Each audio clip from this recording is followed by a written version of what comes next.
वालिदा बोल सांचे दरबार की जय। अथ षोडशोप अध्याय। युधाजित का भारद्वाज मुनि के आश्रम पर आना और उनसे मनोरमा को भेजने का आग्रह करना। प्रत्युत्तर में मुनि का शक्ति हो तो ले जाओ ऐसा कहना। व्याजी बोले, हे राजन, तदंतर महाबली युधाजित ने रणभूमि से अयोध्या पहुंचकर सुदर्शन को भी मार डालने की इच्छा से मनोरमा के विषय में लोगों से पूछा। मनोरमा कहाँ चली गई, ऐसा बार बार कहते हुए उसने सेवकों को इधर उधर भेज दिया। तत्पश्चात किसी शुभ दिन में अपने दोहित्र को राज सिंहासन पर बैठा दिया।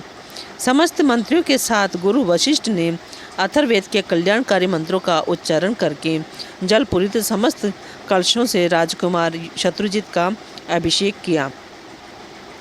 हे कुरुनंदन, उस समय शंख भेरी के निनादों तथा तुरहियों के ध्वनियों के साथ पूरे नगर में उत्सव मनाया गया। ब्राह्मणों के वेद पाठों, बंदीजनों के स्तुतिगान तथा मंगलकारी जय घोष से अयोध्या नगरी प्रफुल्लित सी दिखाई दे रही थी। हृष्ट पुष्ट जनों से भरी पूरी और स्तुतियों तथा वाद्यों की ध्वनि से निनादित वह अयोध्या उस नए नरेश के अभिषिक्त होने पर नवीनपुरी की भांति सुशोभित हो रही थी। उस नगरी में जो कोई भी सज्जन लोग थे, उन्होंने अपने घर में ही रहकर शोक मनाया। वे सुदर्शन के विषय में सोचते हुए कह रहे थे कि वह राजकुमार कहाँ चला गया। महान पतिव्रता वह मनोरमा अपने पुत्र के साथ कहाँ चली गई। राजलोभी शत्रु युधाजित ने युद्ध में उसके पिता को मार डाला। ऐसा विचार करते हुए सब में समान बुद्धि रखने वाले वे साधुजन शत्रुजित के अधीन होकर दुखी मन से रहने लगे। इस प्रकार युधाजित भी विधानपूर्वक अपने दोहित्र को राज सिंहासन पर बैठाकर तथा राज्यभार मंत्रियों को सौंपकर अपनी नगरी को प्रस्थान कर गया। सुदर्शन मुनियों के आश्रम में रह रहा है ऐसा सुनकर युधाजित उसे मार डालने की इच्छा से तत्काल ही चित्रकूट पर्वत की ओर चल पड़ा। वह दुर्दश नामक श्रृंगवेरपुर के राजा के यहाँ पहुँचा और उस विशाल सेना संपन्न तथा पराक्रमी निषाद राज को अगवा बनाकर उसने शीघ्र ही आगे की ओर प्रस्थान किया। युधाजित को सेना सहित आते हुए सुनकर अबोध संतान वाली मनोरमा भयभीत तथा अत्यंत दुखित हो गई। अत्यंत शोक संतप्त वह मनोरमा आंखों में आंसू भरकर मुनि भारद्वाज से बोली कि युधाजित यहाँ भी आ पहुँचा, अब मैं क्या करूँ तथा कहाँ जाऊँ। इसने मेरे पिता का वध कर दिया तथा अपने दोहित्र को राजा बना दिया। अब वह विशाल सेना के साथ मेरे पुत्र के वध की कामना से यहाँ आ रहा है। हे स्वामिन, मैंने सुना है कि पूर्व काल में जब मुनियों के पवित्र आश्रम में द्रौपदी के साथ पांडव निवास कर रहे थे, उसी समय एक दिन वे पांचों भाई आखेट के लिए चले गए और द्रौपदी वहीं पर मुनियों के उस पावन आश्रम में रह गई थी। धौम्य, अत्रि, गालव, पैल, जाबाली, गौतम, भृगु, चैवन, अत्रि गोत्रज, कण्व, जतु, क्रतु, वितिहोत्र, सुमंतु, यज्ञदत्त, वत्सल, राशासन, कहोर, यवक्री, यज्ञकृत, क्रतु, ये सब और भारद्वाज आदि अन्य पुण्यात्मा मुनिगण उस पावन आश्रम में विराजमान थे। वे सभी वेद पाठ कर रहे थे। हे मुनि समुदाय से संपन्न उस आश्रम में सर्वांग सुंदरी वह द्रौपदी अपनी दासियों के साथ निर्भय होकर रहती थी। शत्रु को संताप पहुंचाने में समर्थ तथा धनुष बाण धारण किए वे पांचों पांडव मृग का पीछा करते हुए एक वन से दूसरे वन में निकल गए। इसी बीच समृद्धिशाली सिंधु नरेश जयद्रथ वेद ध्वनि सुनकर अपनी सेना के साथ आश्रम के पास आ गया। वेद पाठ सुनकर राजा जयद्रथ पुण्यात्मा मुनियों के दर्शन की इच्छा से शीघ्रतापूर्वक रथ से उतरा। जब वह अपने दो भृत्यों के साथ आगे बढ़ा तो मुनियों को वेद पाठ में संलग्न देखकर वहीं पर बैठ गया। हे स्वामिन, राजा जयद्रथ हाथ जोड़कर कुछ देर तक बैठा रहा। इसके बाद वह मुनियों से भरे हुए उस आश्रम में प्रविष्ट हुआ। तत्पश्चात मुनियों की पत्नियां तथा अन्य स्त्रियां वहां बैठे हुए राजा जयद्रथ को देखने की इच्छा से वहां आ गई और लोगों से पूछने लगी, ये कौन है। उन्हीं स्त्रियों के साथ परम सुंदरी द्रौपदी भी आई थी। जयद्रथ की दृष्टि दूसरी लक्ष्मी के समान प्रतीत हो रही उस द्रौपदी पर पड़ गई। दूसरी देवकन्या की भांति प्रतीत हो रही उस श्याम नेत्रों वाली द्रौपदी को देखकर राजा जयद्रथ ने ऋषि धौम्य से पूछा कि यह सुंदर मुख वाली युवती कौन है? यह किसकी पत्नी है? किसकी पुत्री है? और इस परम सुंदरी का नाम क्या है? रूप तथा सौंदर्य से संपन्न यह स्त्री तो धरा पर उतर कर आई हुई साक्षात इंद्राणी की भांति प्रतीत हो रही है। यह स्त्री बबूल के वन में स्थित लवंगलता तथा कुरूपा राक्षसों के समूह में सचमुच रंभा के समान प्रतीत हो रही है। हे महाभाग, आप सच सच बताइए कि यह स्त्री किसकी पत्नी है? हे द्विज, यह तो किसी रानी जैसी प्रतीत हो रही है। मुनि पत्नी तो यह कदापि नहीं हो सकती।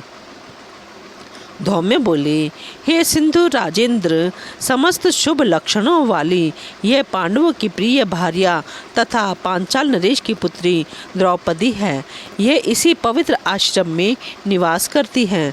जयद्रथ बोला, विख्यात पराक्रमी पांचों पांडव कहाँ गए हुए हैं?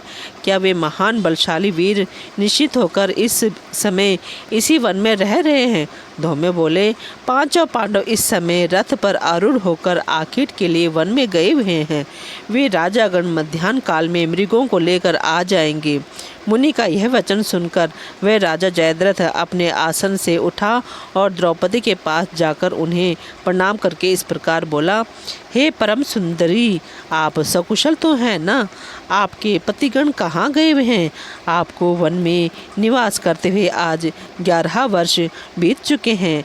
तत्पश्चात द्रौपदी ने कहा, हे राजकुमार, आपका कल्याण हो। अभी थोड़ी ही देर में पांडव आ जाएंगे, तब तक आप आश्रम के समीप ही विश्राम कीजिए। उसके ऐसा कहने पर लोभ से आक्रांत उस वीर जयद्रथ ने मुनिवरों की अवहेलना करके द्रौपदी का हरण कर लिया। मनोरमा ने कहा, हे स्वामिन, अतः बुद्धिमान लोगों को चाहिए कि वे किसी पर भी विश्वास ना करें। ऐसा करने वाला व्यक्ति दुख प्राप्त करता है। इस विषय में राजा बलि उदाहरण है। विरोचन पुत्र राजा बलि वैभव संपन्न, धर्मपरायण, सत्य प्रतिज्ञा, यज्ञकर्ता, दानी, शरणदाता तथा साधुजनों के सामान्य थे। प्रहलाद के पौत्र वे राजा बलि कभी अधर्म का आचरण नहीं करते थे। उन्होंने दक्षिणा युक्त 99 यज्ञ किए थे। फिर भी सत्वगुण की साक्षात मूर्ति योगियों द्वारा सदा आराधित तथा विकारों से रहित भगवान विष्णु भी देवता का प्रयोजन सिद्ध करने के लिए कश्यप से उत्पन्न हुए और उन्होंने वामन का कपट वेश धारण करके छलपूर्वक उनका राज्य तथा सागर समेत पृथ्वी ले ली। विरोचन के पुत्र बलि एक सत्यवादी राजा थे। मैंने तो ऐसा सुना है कि भगवान विष्णु ने इंद्र के लिए ही यह कपट किया था। जब साक्षात सत्व की मूर्ति भगवान विष्णु ने बलि का यज्ञ ध्वंस करने की कामना से वामन रूप धारण करके ऐसा किया, तब अन्य लोग क्यों नहीं करेंगे? अतएव हे स्वामिन, किसी पर कभी भी विश्वास नहीं करना चाहिए, क्योंकि यदि चित्त में लोभ रहता है तो पाप करने में किसी भी प्रकार का डर ही क्या। हे मुने, लोभ के वशीभूत प्राणी सभी प्रकार के पाप कर बैठते हैं। उस समय किसी को परलोक का किंचन मात्र भी भय नहीं रहता। लोभ से नष्ट हुए चित्त वाले प्राणी दूसरों का धन हड़पने के लिए मन, वचन तथा कर्म से सम्यक तत्पर रहते हैं। देवताओं की निरंतर आराधना करके मनुष्य उनसे धन की कामना करते हैं। यह निश्चित है कि वे देवता अपने हाथों से धन उठाकर उन्हें देने में पूरी तरह से समर्थ नहीं हैं, किंतु व्यवसाय, दान, चोरी अथवा बलपूर्वक लूट आदि किसी भी माध्यम से मनुष्य का अभिलषित धन उन देवताओं के द्वारा दूसरे के पास से ला करके उन्हें दे दिया जाता है। विक्रय करने के लिए पर्याप्त धान्य तथा वस्त्र आदि का संग्रह करके वैश्य इस भावना से देवताओं की पूजा करता है कि मेरे पास विपुल धन हो जाए। हे परंतप, क्या इस व्यापार के द्वारा दूसरों का धन ग्रहण करने की उन्हें इच्छा नहीं होती? वस्तु का संग्रह करने के बाद से ही वह भाव महंगा होने की इच्छा से करने लगता है।